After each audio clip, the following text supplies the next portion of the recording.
Hello दोस्तों, स्वागत है आप सभी का। जो अभी नववर्ष शुरू हुआ है उसकी आप सभी को हार्दिक बधाइयाँ और उम्मीद करते हैं कि इस नवरात्रि में आप सभी के जीवन में नई मंगल कामनाओं के साथ नए जीवन के एक नया उदय होता हुआ नजर आएगा।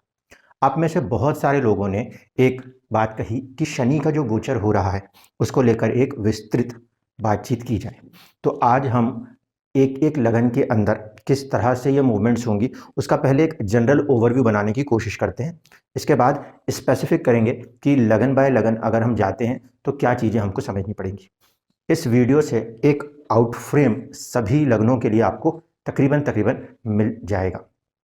सबसे पहली कंडीशन होती है कि जब कोई भी ग्रह का गोचर हो रहा हो तो उससे पहले आपके जीवन में उस ग्रह की कहीं ना कहीं दशा, अंतरदशा, प्रत्यंतर दशा होना आवश्यक है। ग्रह गोचर कर रहा है लेकिन आपके कुंडली के अंदर उस ग्रह की उस समय दशा नहीं चल रही तो उतना ज़्यादा प्रभाव आप महसूस नहीं करेंगे। ये पहली कंडीशन ध्यान रखिए, क्योंकि दुनिया में करोड़ों लोग होंगे, करोड़ों लोगों के सेम लगन हो सकते हैं लेकिन रिजल्ट्स वेरी करेंगे, क्योंकि दशाएं सबकी एक जैसी नहीं होती। पहला पॉइंट।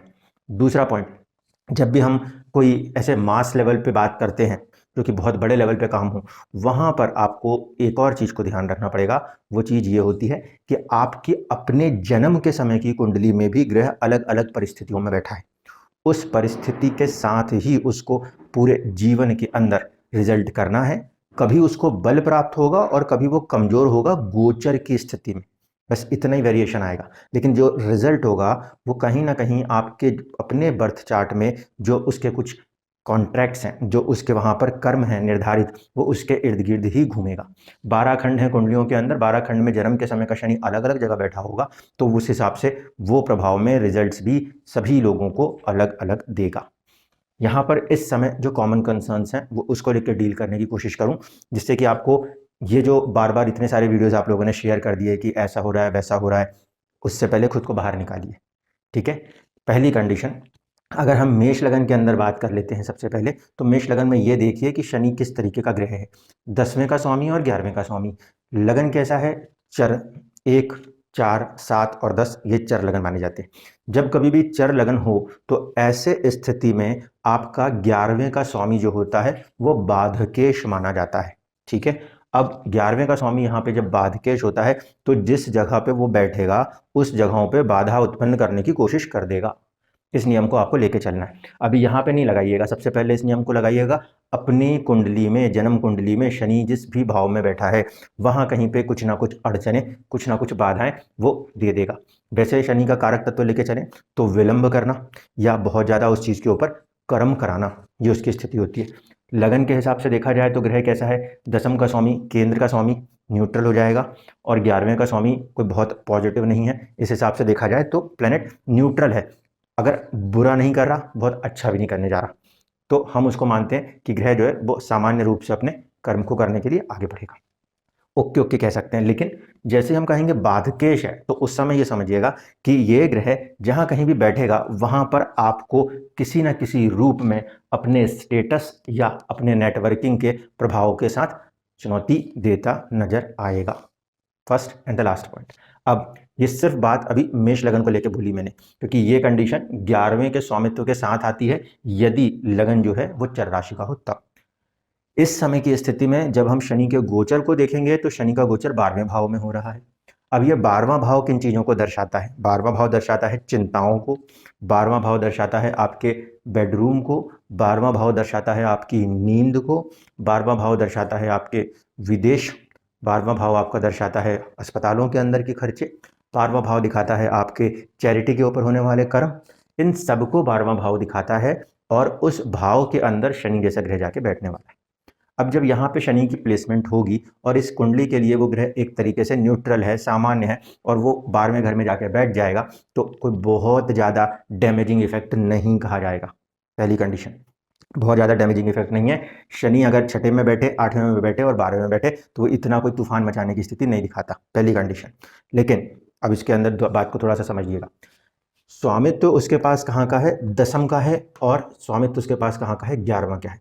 ऐसी स्थिति में 10 और 11 का स्वामी होकर यदि वो 12वें एनवायरमेंट में बैठा, चिंताओं के घर में जाके बैठा है, तो हम ये कहेंगे कि व्यक्ति को इस समय अपने स्टेटस या अपने इनकम को लेकर किसी प्रकार की चिंताएं सता सकती हैं। पहला पॉइंट, क्योंकि 12वां घर चिंताओं को दर्शाता है। जिन लोगों के लिए दशा पॉजिटिव चल रही होगी, जिसकी भी दशा पॉजिटिव होगी, उस केस में ये 10वीं का स्वामी और 11वें का स्वामी 12वें में जाकर विदेश से जोड़कर, हॉस्पिटल से जोड़कर, एनजीओज, चैरिटी से जुड़कर नए आय के साधन संसाधनों को भी उत्पन्न करने में मददगार साबित होगा। ठीक है, तो इस पॉइंट को ध्यान से समझ के चलिएगा। आपकी कुंडली में जब दशा पॉजिटिव सेंस में चल रही होगी तो ये दोनों चीजें आपके खर्चों को नियंत्रित करके भी आपके इनकम को बढ़ाने का काम कर सकती हैं। विदेश से, हॉस्पिटल से, चैरिटी से, जो 12th हाउस की एनर्जीज है उसके साथ कर्म करते हुए यदि व्यक्ति चलता है तो उसके स्टेटस, मान सम्मान और उसका नेटवर्क, उसके आय के साधनों को बढ़ाने में ये स्थिति 2.5 साल तक अमूमन उसको मदद करती नजर आएगी। अब इन 2.5 सालों के पिक्चर के अंदर भी अगर हम सिर्फ अभी 2025 को देख लें तो इसमें शनि का जो गोचरी प्रभाव है, 29 मार्च से शनि ने पूर्व भाद्रपद नक्षत्र में ही अपने आप को रखा है, लेकिन चरण चौथा हो गया। ठीक है, चौथा चरण हुआ तो पहले पूर्व भाद्रपद नक्षत्र जो है उसके स्वामी को देखिएगा कुंडली के अंदर, ओरिजिनली वो कहाँ पे बैठे हैं। तो ओरिजिनली मान लीजिए यहाँ पर हम देखें, स्वामी होंगे गुरु। गुरु आपकी अलग अलग कुंडलियों में अलग अलग भाव में बैठे हुए होंगे। आज की तारीख में अगर हम देखते हैं तो गुरु का गोचर मान लीजिए यहाँ से चल रहा है। ऐसी स्थिति में शनि जब इस नक्षत्र के अंदर उतरा है तो वहाँ पे कहीं ना कहीं घर के अंदर की चीज़ें हों या फिर वेल्थ की चीज़ें हों, इनको प्रभावित कर सकता है। बट फिर से स्टेटमेंट को क्लियर रख रहा हूँ, आपकी अपनी जन्म कुंडली में ओरिजिनली जहाँ पर भी गुरु विद्यमान होंगे उस पर्टिकुलर हाउस को ध्यान में रखते हुए चलिएगा। क्यों? क्योंकि जो नीचे से ऊर्जा प्राप्त हो रही है वो पूर्व भाद्रपद नक्षत्र के साथ प्राप्त हो रही है, और इस अवधि के दौरान 29 मार्च 2025 से लेकर तकरीबन 28 अप्रैल 2025 के बीच में शनि जो हैं वो बैठेंगे तो इस भाव में, लेकिन इसका प्रभाव जो आएगा वो आएगा आपके चौथे भाव के ऊपर, क्योंकि नवांश के अंदर ये जो स्थिति बनेगी वो चौथे भाव को प्रभावित करेगी। ऐसी कंडीशन में मेष लगन के कुंडली के हिसाब से शनि का यह गोचरीय प्रभाव चिंताओं के माहौल को ऊपर दिखा रहा है और उसका प्रभाव उनके फैमिली, उनके घर, उनके मन के ऊपर पड़ता नजर आता है 28 अप्रैल 2025 तक। अगर ऐसी स्थिति नजर आती है तो शनिदेव की पूजा कर सकते हैं। दशाओं में यदि होंगे तो प्रभाव ज़्यादा महसूस होगा, अन्यथा नहीं। दूसरी कंडीशन, जब 28 अप्रैल के बाद ये नक्षत्र अपने आप को चेंज करेगा, उत्तर भाद्रपदा में जाएगा, उस कंडीशन में शनि खुद के ही नक्षत्र में आ जाएंगे, और खुद के नक्षत्र में आएंगे तो 10वें और 11वें का संबंध है शनि का। जन्म कुंडली में जहां बैठा होगा उसको ध्यान रखिएगा। उस कंडीशन में शनि का प्रभाव जो होगा वो पंचम के ऊपर से प्रभावित करेगा, जो कि आपके स्टेटस और इनकम दोनों को लेके काम करने की कोशिश करेगा, क्योंकि इस पर्टिकुलर लगन के अंदर ये दो भाव का उनके पास सीधे सीधे स्वामित्व है, और जब अपने नक्षत्र में ग्रह बैठेगा तो और ज़्यादा ऊर्जाओं के साथ काम करेगा। उस कंडीशन में वो परिस्थितियां जीवन के अंदर एक नई उन्नति के अवसर प्रदान करने की कोशिश करेंगी। क्यों? क्योंकि एक तो आपका स्टेटस और इनकम का स्वामी बैठेगा तो 12वें घर में, लेकिन 28 अप्रैल के बाद वो और बलवान होता जाएगा। नक्षत्र पे उसकी अपनी ऊर्जाएं हैं और वहां पे वो अपने आप को और तेजी से आगे बढ़ाने की स्थिति में आएगा। नक्षत्र किस प्रकार के होते हैं उनको हम कभी भविष्य में चर्चा कर सकते हैं। अभी के समय बस आप इस डेट्स को ध्यान रखिए कि शुरुआती प्रभाव जो हो रहा है वो यहाँ बैठने पे वो हो रहा है आपके चौथे भाव पर, जिसे हम मन भी कह सकते हैं, आपके प्रॉपर्टी रिलेटेड मैटर्स भी हो सकते हैं। जब आगे का समय आएगा तो वो पंचम पर होंगे, प्रेम, संतान, बुद्धि, कुछ नई विद्याओं की प्राप्ति, ऐसी चीज़ों के ऊपर उसके असर होते नजर आएंगे। कई बार होता है हम अपनी परेशानियों से कुछ नई चीज़ें सीखते हैं, कुछ वैसा करते हुए हम यहाँ पे नजर आएंगे। इसके बाद अगला जो इंपॉर्टेंट डेट बनेगा वो बनेगा 7 जून 2025, जिसमें कि उसी नक्षत्र में रहेंगे, पद चेंज हो जाएगा। सेम नक्षत्र में रह के जब पद चेंज होता है तो फिर वैसी वाली कंडीशन आती है कि 4 प्रकार के पद हैं। पहले वाले में अगर हम देख रहे हैं धर्म के साथ चलिए, तो फिर अर्थ के साथ चलिए, काम के साथ चलिए और मोक्ष के साथ चलिए। तो यहाँ पर पहला वाला जो पद आ रहा है वहाँ पर आपको स्टैटिक होना पड़ेगा धर्म पदा के रूप में। जब ये सेकंड पद 7 जून से कंडीशन बनेगी, वहाँ पर भी प्रभाव तो इन्हीं चीज़ों के साथ होंगे, लेकिन ये छठे भाव के ऊपर प्रभाव करेंगे। अब सेकंड अर्थ पदा है और छठे में उसका प्रभाव आ रहा है। अगर दशा पॉजिटिव रही तो एक कॉम्पिटिटिव एग्जाम्स के अंदर अच्छी सफलताएं मिलना, नौकरी के अंदर लोगों के साथ जुड़ के अच्छे से काम करने में आप आगे बढ़ेंगे। अगर दशाओं ने वहां पे खेल नेगेटिव करा है तो फिर ऐसी स्थिति में कर्ज की स्थितियों का सामना करना पड़ सकता है। लगन सेम रहता है, रिजल्ट्स वेरी करते हैं, और रिजल्ट्स आपके अपने जन्म कुंडली के पोजीशंस पर होते हैं। जो प्रभाव दिखाई देगा वो 7 जून 2025 के बाद से जब ये उत्तर भाद्रपद सेकंड पदा लेगा उस समय शनि बैठा 12वें में होगा और उसके प्रभाव जो होंगे वो छठे के साथ होंगे। तो ऐसे में जो मेन कंसर्न होगा वो ये कि इतने समय तक वाहन सावधानी से चलाइए, पहली कंडीशन। हॉस्पिटल की कहानी वहाँ, और छठा भाव रोग रिपू एक्सीडेंट का है। यहाँ पे अपने हेल्थ पे ध्यान दीजिएगा। ऑलमोस्ट आपको ये कब से करना है, जैसे ही 7 जून 2025 आ जाए। ड्यूरेशन अभी काफ़ी दूर है, यहाँ से धीरे धीरे करके अपनी दैनिक दिनचर्या को बैलेंस किया जा सकता है।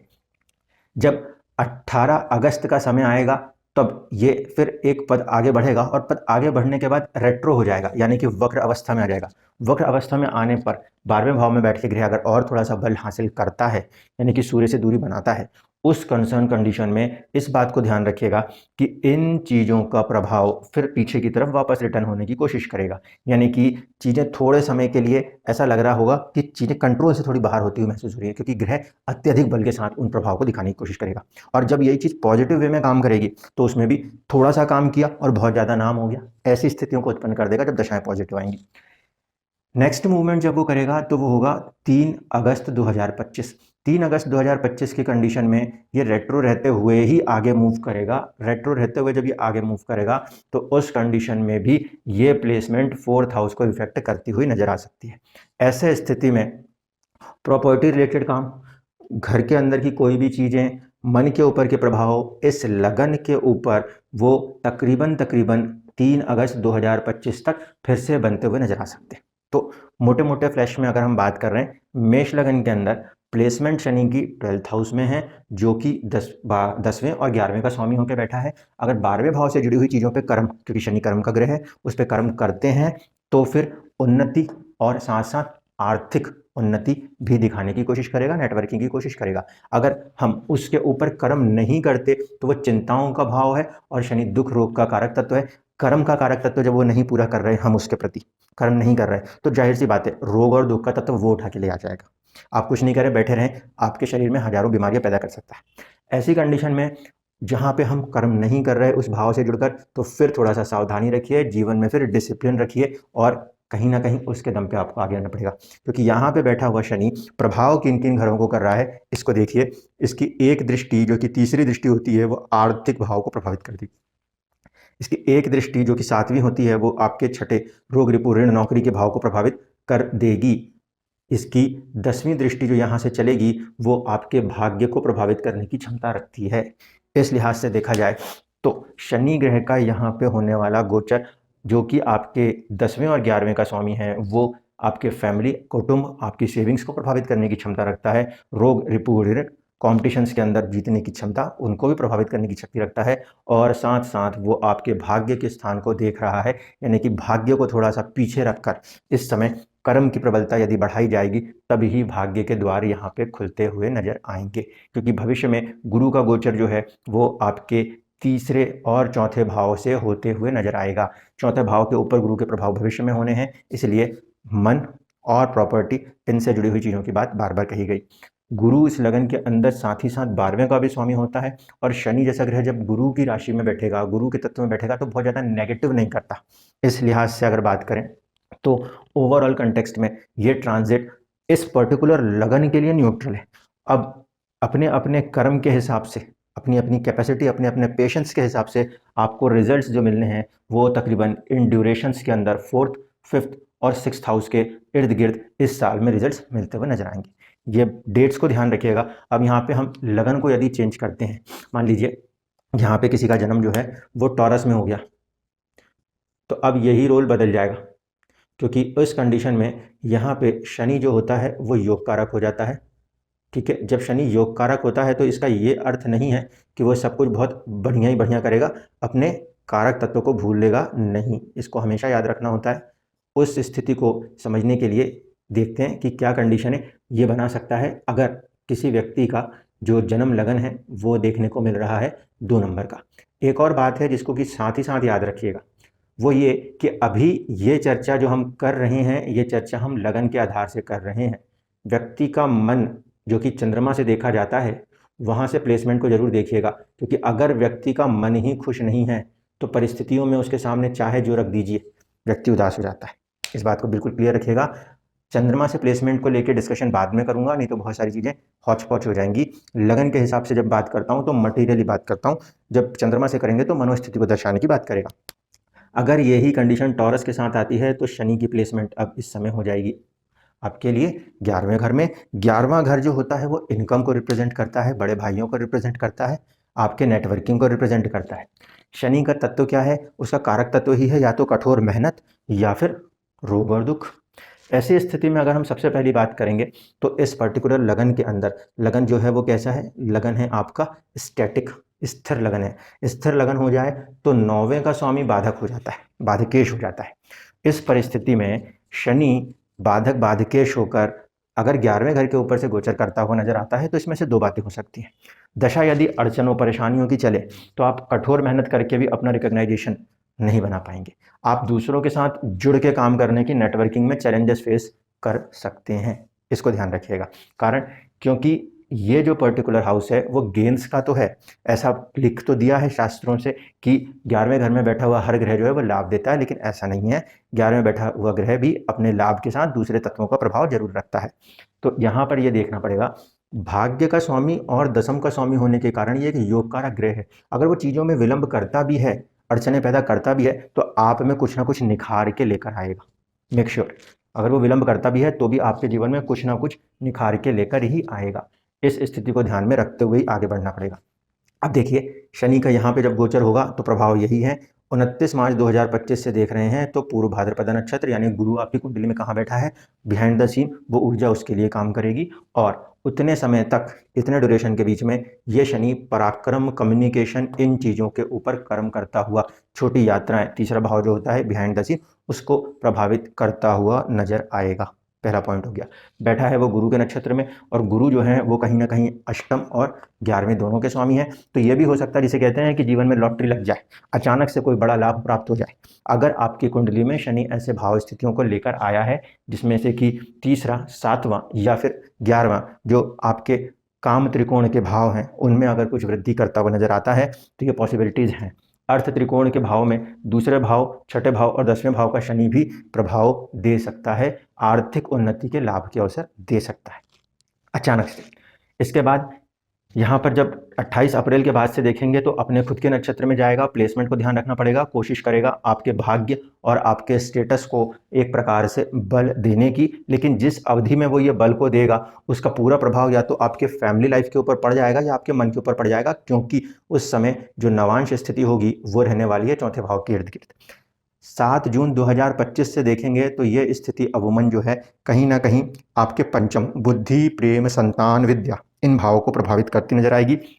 पॉजिटिव भी हो सकती है, नेगेटिव भी हो सकती है। बहुत ज़्यादा नाम बनने लगे तो इतना घमंड ना कर लीजिएगा कि अपने परिवार से कट जाए, और जब इतना ही आगे वो बढ़ा दे तो ये मत करिएगा कि अपनी बुद्धि को ही छीन कर दीजिए। अगर ऐसा हुआ तो फिर बड़े नुकसानों की तरफ बढ़ जाएंगे।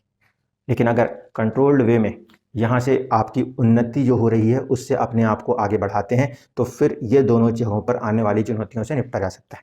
इसका दूसरा रूप भी है, दशाएं थोड़ी सी खराब चल रही हों तो आर्थिक रूप से हम चाह रहे थे कि हमारे को और ज़्यादा एक अच्छा इंक्रीमेंट मिले, और ज़्यादा हमारे को अर्निंग्स मिले, गेन्स मिले, वो चीज़ होल्ड हो रही है तो उसका प्रभाव कहीं हमारे फैमिली या हमारे बुद्धि के ऊपर काम कर सकता है। अगर दशाएं नेगेटिव रहीं तो थोड़ा सा सावधान रहिए, शांति के साथ वहाँ पे काम करिए। Patience, that is the Saturn, है ना, कूर्म रूप, कछुए का रूप जो धीरे धीरे चल के चीज़ों को जीतता है, वो है शनि। तो अपने आप को वहाँ पे शांत रख के अपनी मेहनत को परसिस्टेंट, कंसिस्टेंट रखिए, फिर आप देखेंगे कि सारी चीज़ों के अंदर आपको बेहतरी मिलना शुरू होगी। 18 अगस्त के आसपास जो होगा वो पंचम भाव को प्रभावित करते हुए वक्र अवस्था के साथ काम करेगा। तो इस पूरे ड्यूरेशन के अंदर शनि अगर गोचर कर रहा है 11वें घर से और स्पेसिफिकली दशाएं चल रही हैं, तब उस कंडीशन में उसका प्रभाव तीसरे, चौथे और 5वें भाव के ऊपर वृषभ लग्न वालों के साथ होने वाला है। ठीक है, आई होप कि यहाँ तक चीज़ें अब कुछ क्लियर हुई। जिन लोगों का 3 नंबर का लगन होगा अब उसको ये समझ सकते हैं, 3 नंबर के लगन में यही स्थिति जो आएगी वो बन जाएगी आपके लिए कहीं ना कहीं 10वें में। अगर 10वें में शनि ने अपने आप को प्लेस कर लिया तो ऐसे स्थिति में आप ये मान के चलिए कि कहीं ना कहीं आपके स्टेटस में अब कुछ नया बदलाव आने की संभावना है। जब यहाँ पे शनि बैठेगा, तीसरी दृष्टि स्वास्थ्य के ऊपर रहेगी, सातवीं दृष्टि प्रेम के ऊपर रहेगी और 10वीं दृष्टि जो होगी वो अष्टम पे रहेगी। ऐसी कंडीशन में जो रिसर्च के साथ करने वाले काम है अष्टम है, उसको अच्छे से किया जा सकता है। ठीक है, जो आपका फैमिली लाइफ के अंदर जो लोग मैरिड हैं, वहाँ पर 8वां घर जो होता है वो ससुराल पक्ष को दिखाता है, तो वहाँ से थोड़ा सा अपने आप को न्यूट्रल रख के चलना आवश्यक हो जाएगा, इस बात को ध्यान रखिएगा। इसके साथ साथ अगर हम देखें तो शनि इस पर्टिकुलर लगन में यानी कि वृषभ लगन के अंदर उतना नेगेटिव नहीं रहता, जहाँ भी जो कुछ भी करता है कुछ अच्छे के लिए करता है, तो ओवरऑल सेंस में बातें अच्छी रहेंगी। स्वास्थ्य के प्रति बिल्कुल ध्यान रखना पड़ेगा, उसमें कोई कोताही नहीं रख सकते। 3 नंबर का लगन जब उदित होगा यानी कि यहाँ पे आ जाएगा आपका जेमिनी मिथुन लगन, जब आपको यहाँ पे दिखाई देगा तो उस कंडीशन में इस चीज़ को ध्यान रखिएगा कि वो बहुत इंपॉर्टेंट हाउस के ऊपर से गोचर कर रहा है। इन 2.5 सालों के अंदर आपकी किस्मत और आपके जीवन के बदलाव, अष्टम और नवम इन दोनों का स्वामी, अष्टम का स्वामी होके तो वो एक तरीके से न्यूट्रल से थोड़ा डाउनग्रेड है, लेकिन नवम का स्वामी होके वो अच्छा है, तो दोनों बैलेंस हो जाएंगे, फिर से कंडीशन न्यूट्रल कर देंगे। ऐसी स्थिति में इन 2.5 सालों के अंदर स्टेटस के ऊपर कोई बड़े प्रभाव आने के पूरे अच्छे समय चल रहे हैं, वहाँ पे उसको लेकर मेहनत की जा सकती है। और इस पूरी मेहनत के दौरान वो किन किन चीज़ों के ऊपर असर कर रहा है, तो तीसरी दृष्टि से वो आपके खर्चों को कम करने के लिए फोर्स कर रहा है, क्योंकि ये बेडरूम भी होता है, तो थोड़ा सा जो मैरिड कपल्स हैं उनके लिए वहाँ पे हल्की सी दूरियाँ मेंटेन हो सकती हैं। शनि की चौथी दृष्टि चौथे घर पे होगी, तो थोड़े समय के लिए जो है अपने को अपना फैमिली लाइफ से दूर रख के अपने आप को स्टेटस के ऊपर फोकस करने की स्थितियां बन सकती हैं। लंबे लंबे ट्रैवल्स निकल आए, वर्कलोड कुछ बढ़ता हुआ नजर आ जाए, कुछ ऐसा महसूस हो सकता है। और साथ ही साथ 7वें घर के ऊपर भी इसका प्रभाव होगा, तो जो मैरिज लाइफ पार्टनर है वहाँ पे उसकी मैच्योरिटी इस समय बहुत इंपॉर्टेंट रोल प्ले करने वाली है, या फिर जिनके साथ हम कर रहे हैं, क्योंकि हर कोई यहाँ पे मैरिड हो उस लगन में ऐसा कोई जरूरी तो नहीं। उस परिस्थिति में साझेदारी जो होती है, व्यापार जो होता है, उन कर्मों के ऊपर भी शनि थोड़ी सी चुनौतियों को देकर आगे बढ़ाता हुआ नजर आएगा।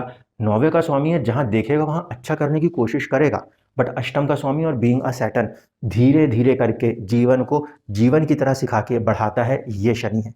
इस कारण से शुरुआत में कुछ अड़चने महसूस करा सकता है और उसके बाद आगे जाकर कुछ उन्नतियों के रास्ते बनते नजर आएंगे।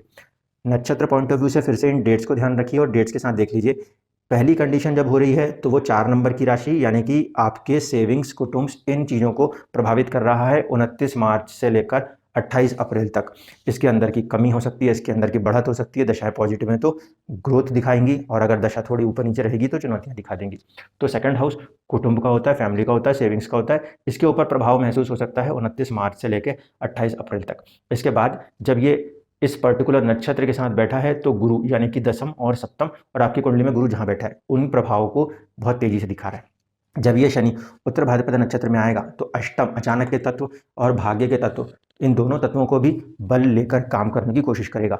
कुंडली में शनि जहां भी बैठा होगा उनके साथ अपने कर्मों को करेगा।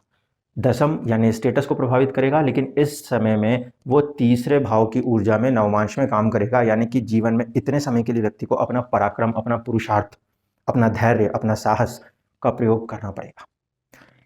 जब इससे आगे की मूवमेंट होगी 7 जून 2025, सेकंड पदा जब एंटर करेगा तो वो प्रॉपर्टी और 4th हाउस के ऊपर ज़्यादा असर करेगा। तो इस पर्टिकुलर लगन के अंदर ये जो ड्यूरेशन आएगा 7 जून से 18 अगस्त के बीच का समय, इसमें थोड़ा सा ज़्यादा खुद को कंसंट्रेट, खुद पे मेहनत करने की आवश्यकता है, क्योंकि चौथे भाव पे शनि की दृष्टि भी है और नवांश में भी उसका चौथे भाव पे प्रभावित होगा। चौथा भाव क्योंकि मन का होता है, माता का होता है, प्रॉपर्टीज़ का होता है।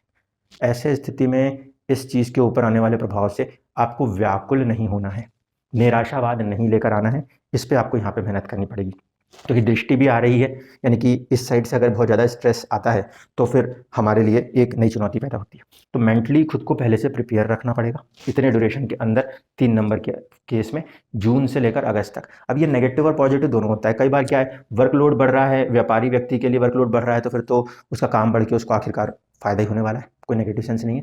लेकिन अगर व्यापारी नहीं है, जॉब की तरफ पे उसका वर्कलोड बढ़ रहा है और फिर वो स्ट्रेस ले रहा है, तो फिर वहाँ पे उसको अपने आप को शांत रखना आना चाहिए। इस कंडीशन में इतने ड्यूरेशन के अंदर प्राणायाम का प्रयोग किया जा सकता है और साथ ही साथ इतने समय के अंदर शनि के मंत्रों का जाप किया जा सकता है। ठीक है, क्योंकि मन के ऊपर प्रभाव आए और उसमें निराशावाद का प्रभाव आए तो उसको न्यूट्रल करना आवश्यक होगा।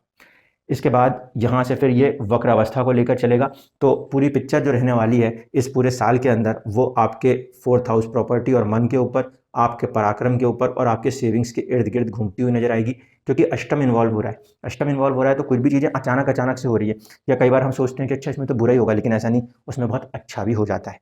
तो यहाँ पर अनप्रिडिक्टेबल हो रही है चीज़ें, प्लस कुछ हद तक भाग्य भी उसमें इन्वॉल्व हो रहा है। तो ये कह सकते हैं ड्यूरेशन जो है वो मिक्स्ड टाइप का है, एक बुरे भाव का स्वामी एक अच्छे भाव का स्वामी, मिक्स टाइप का हुआ। और एरिया ऑफ कंसर्न जो है 2025 के अंदर वो सेविंग्स, कुटुंब, सेकंड हाउस, आपका पुरुषार्थ, आपका पराक्रम। तीसरे भाव में शनि कई बार नई चीज़ों पे मेहनत करा के बहुत अच्छे रिजल्ट्स कर देता है, इसलिए यहाँ पे नेगेटिव मत होइएगा। चौथे पे जब आएगा तो अगर आपकी प्रॉपर्टी, अगर आपके मन को एक शांति वो प्रदान करता है तो वो भी कोई नेगेटिव सेंस नहीं है। इसलिए इस पर्टिकुलर कंडीशन को मेरे हिसाब से मैं मिक्स्ड रिजल्ट्स में कंसिडर करूंगा।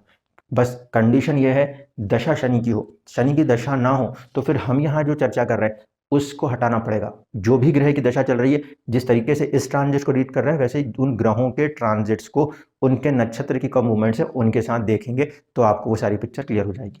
इस पर्टिकुलर लगन के अंदर जब 3 नंबर का लगन आता है, अगर शनि कुंडली के अंदर सप्तम में बैठा होगा, 3 नंबर कैसा है, द्विस्वभाव लगन है, द्विस्वभाव लगन है तो सप्तम में बैठा हुआ ग्रह जो है वो बाधक बाधकेश बन जाता है। अगर 3 नंबर का लगन है और कुंडली में शनि सप्तम में बैठ के आया है, तब उस समय शनि जो है अड़चने बाधाओं को दिखाने की कोशिश कर सकता है, अन्यथा नहीं। ध्यान रखिएगा, अन्यथा नहीं, अन्यथा गुरु जहां बैठेगा उस जगह को बाधक कर देगा, क्योंकि सप्तम का स्वामी वहां पे बाधकेश बन जाता है। सप्तम में अगर कोई ग्रह बैठे तो वो भी बाधक रूप निभाता है। अगर 3 नंबर लगन है, शनि सप्तम में जन्म के समय आया है, तब कुछ अड़चने वहां पे पैदा करेगा, अन्यथा वो इतनी बाधाएं वहां पैदा नहीं करेगा। मिक्स्ड रिजल्ट्स के साथ ये जो साल है वो रिजल्ट करने की कोशिश करेगा 3 नंबर लगन के अंदर। तो अभी वीडियो बहुत लंबी हो जाएगी। अभी इन 3 लगनों से आई होप कि आपको एक पिक्चर थोड़ी सी कंसर्न हुई है कि मेष में क्या हो रहा है, वृषभ में क्या हो रहा है और मिथुन लगन के अंदर क्या हो रहा है। चंद्रमा कहाँ पे बैठा हुआ है, चंद्रमा से शनि किस जगह पे काम कर रहा है, उस पर ध्यान रखते हुए उस पर्टिकुलर भाव के प्रति अपने कर्मों को करिएगा। अगर उसको कर लेंगे तो मन में निराशा नहीं आएगी, ठीक है। क्योंकि ये चर्चा फिर ये पूरा जब वीडियोस बन जाएंगे, और अभी टाइम की कमी के कारण मैं बहुत जल्दी वीडियोस भी नहीं बना पा रहा हूँ, तो हो सकता है कि अगला वीडियो बनने में भी काफ़ी टाइम लगे। पॉजिटिव एटीट्यूड इस बात का रखिएगा, शनि कर्म का कारक है, चंद्रमा मन का कारक है, मनुष्य जीव की स्थिति है। तो आपकी कुंडली में शनि चंद्रमा से 12 भाव में किसी न किसी भाव में बैठेगा। जिस भी वो भाव में बैठेगा उस पर्टिकुलर भाव के प्रति शनि के कर्म रूप को ले लीजिए और मेहनत करिए, जिससे कि मन में निराशा नहीं आए। अगर आप किसी गड्ढे में गिर ही गए हैं तो उस गड्ढे से बाहर निकलने के लिए आपको मेहनत करनी पड़ेगी, कर्म करना पड़ेगा, तभी आप उस गड्ढे से बाहर आएंगे। तो अगर आप कर्म कर रहे हैं, धीरे धीरे करके आप उस गड्ढे में, उस पहाड़ में, उस अड़चन को, उस बाधा को चढ़ के ही पार करोगे। कोई और आके रस्सी डाल के आपको नहीं खींचता। इसलिए स्पेसिफिक रहिए, शनि चंद्रमा से जिस भी हाउस के अंदर है, शनि सिर्फ कर्म प्रधान ग्रह है। धीरे धीरे ही सही अपने आप को संभाल कर कर्म करते चलिए तो मन दुखी भी नहीं होगा और आप जीवन में एक बेहतर उन्नति की तरफ आगे अग्रसर होते नजर आएंगे। अभी आज हमने 3 लग्नों के ऊपर एक जनरल ओवरव्यू देखा। इसी तरीके से नेक्स्ट वीडियो के अंदर हम 3 लग्नों में एक जनरल ओवरव्यू देख लेंगे। इसके बाद आपके जो भी बाकी प्रश्न हैं, क्योंकि ये जो गोचर होंगे, ये गोचर में शनि किसी और ग्रह के ऊपर से बैठ के भी जाएगा, तो उन सारे तत्वों को प्रभावित करता हुआ नजर आएगा। उन सारे तत्वों के साथ ही हमको एक बड़ी ओवरऑल पिक्चर देखनी है, और हर एक इंडिविजुअल चार्ट में इंडिविजुअल व्यक्ति की दशा है। इसलिए कभी भी ऐसा कंसर्न मत रखिए कि इस वीडियो वाले ने ऐसा बोल दिया तो मेरे साथ भी ऐसा हो जाएगा। झूठी उम्मीदों में जिएंगे, कुछ नहीं होगा। बिल्कुल क्लियर रहे, देखिए कि ये चीज़ कहाँ प्रभावित करती है, कितना प्रभावित करती है। ये डेट्स जो नोट कर रहे हैं, इन डेट्स को ध्यान रखिए। इसके आसपास आपके लाइफ में क्या हुआ उतने को समझिए, उसको ऑब्जर्व करिए, फिर आप देखेंगे कि हाँ, आप चीज़ों को सही ढंग से प्रिडिक्ट कर पा रहे हैं, सही तरीके से पकड़ पा रहे हैं। धन्यवाद।